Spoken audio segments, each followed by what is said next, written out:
मेरा सादर प्रणाम। और मैं आपको थोड़ा निराश करूँगा क्योंकि मैं आज फारसी की रचनाएँ आपको नहीं सुनाने जा रहा हूँ। थोड़ा सा पहले तो क्योंकि गर्मी बहुत ज़्यादा है तो मैं उसका इलाज करने जा रहा हूँ। मैं आपको थोड़ा सा ठंडक पहुँचाना चाहता हूँ, मैं आपको पहाड़ ले जाना चाहता हूँ। तो एक कविता मेरी है अपने पहाड़ के बारे में, आपके पहाड़ के बारे में, सुरेंद्रनाथ पंत जी के पहाड़ के बारे में। सिंपल सी कविता है, लेकिन आपका आशीर्वाद मिलेगा तो ये कविता हो सकता है अच्छी बन जाए। कि पहाड़ के हर एक बात कुछ निराली है, बर्फीली चोटियों पर सूरज की डाली है, क्यों न इतराए झूमती गेहूं की बालियां, जब स्वयं रचयिता ही यहाँ का मालिक है, स्वयं रचयिता ही यहाँ का मालिक है। लहलहाती फसलें उग रही है जहाँ, ये छोटे छोटे खेत नहीं सोपान है, इनसे ही देवता उतरते हैं उस स्वर्ग से, इस स्वर्ग में जो इस धरा की शान है। बहुत बहुत धन्यवाद, बहुत बहुत धन्यवाद। पहाड़ के रास्तों के बारे में देखिएगा कि इनको टेढ़े मेढ़े रास्ते न समझ लेना, ये कल्पनाएं हैं प्रकृति के श्रृंगार की, इनके सहारे ही मिटेगी तपिश सारी, जेठ में सूरज से बरसते अंगार की। तनिक बैठे हमारे पहाड़ों के पटाल के सोफे पर, अभी लाते हैं काफल पुलम आड़ू और खुमानी, जब तक न चखे हो अपने हिसालू और खिलौड़े, तब तक न माने खुद को पहाड़ों का ज्ञानी। बहुत बहुत धन्यवाद। पहाड़ों की हवाओं में जो महक घुली है, डाल दे वह जान एक मुरझाए पथिक में, शहर की काली हवाओं में पले इंसान को, कैसे बताऊं हवाओं की कीमत अरे में, कैसे बताऊं हवाओं की कीमत अरे में। धन्यवाद, बहुत बहुत धन्यवाद। पहाड़ों की रुमानी हवाएं मदहोश कर दें, पाँव जमीन पर न रहे इतना जोश भर दें, घर पर सभी परेशान हैं वो खो तो नहीं गया। जब मैं पहाड़ जाता हूँ तो यहाँ घर वाले परेशान रहते हैं, तो उसके बारे में देखिएगा कि पहाड़ों की रुमानी हवाएं मदहोश कर दें, पाँव जमीन पर न रहे इतना जोश भर दें, घर पर सभी परेशान हैं वो खो तो नहीं गया, हाँ मैं खो गया हूँ कैसे ये घर पर खबर दें, हाँ मैं खो गया हूँ कैसे ये घर पर खबर दें। बहुत बहुत धन्यवाद।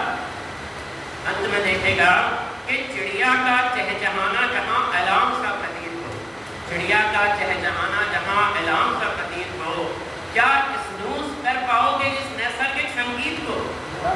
चिड़िया का चहचहाना जहाँ अलार्म सा प्रतीत हो, क्या स्नूज़ कर पाओगे इस नैसर्गिक संगीत को? रात की कालिमा से निकल ललाट पर लालिमा लिए, श्वेत पर्वत कह रहे हैं भूल जाओ अतृप्त अमीर को, श्वेत पर्वत कह रहे हैं भूल जाओ अतृप्त अमीर को। बहुत बहुत धन्यवाद। एक कविता मैं आपके सामने और रखना चाहता हूँ, और ये कविता मेरे दिल के बहुत करीब है। ये मैंने कोविड के दौरान लिखी थी, जब न जाने कितने लोग बेचारे है ना मृत्यु को प्राप्त हो रहे थे, और तब मैंने एक ऑब्जर्वेशन ये किया उस दौरान कि लोगों को अंतिम यात्रा के लिए 4 कंधे भी मयस्सर नहीं थे। वो 4 कंधों के बजाय वो 4 पहियों पर, एम्बुलेंस पर घाट जा रहे थे। तो मैंने देखा कि जब लोग 4 कंधों के बजाय 4 पहियों पर एम्बुलेंस में, 4 पहियों के एम्बुलेंस में घाट में जा सकते हैं, तो हमें ये 4 लोग क्यों चाहिए होते हैं? ये जो 4 लोग हमारे जीवन को इस कदर परेशान किए रहते हैं, ये 4 लोग क्या कहेंगे, उनके हिसाब से हम हर काम करते हैं, तो हमें 4 लोग क्यों चाहिए होते हैं? तो इस विषय पर मैंने एक कविता लिखी थी, तो आपका आशीर्वाद चाहता हूँ इस कविता को।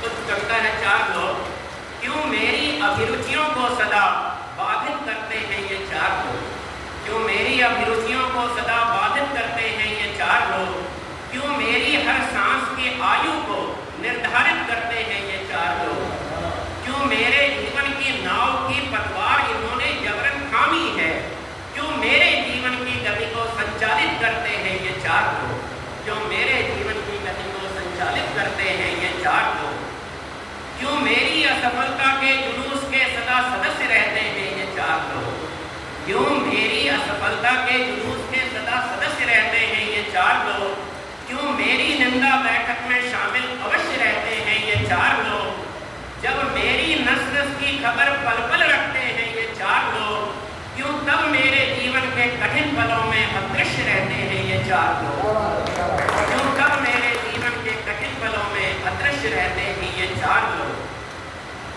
यह जीवन कितना सरस होता, यह जीवन कितना सरल होता, यह जीवन कितना सरस होता, यह जीवन कितना सरल होता, अगर अपने से और केवल अपने से मतलब रखते ये चार लोग, अगर अपने से और केवल अपने से मतलब रखते ये चार लोग।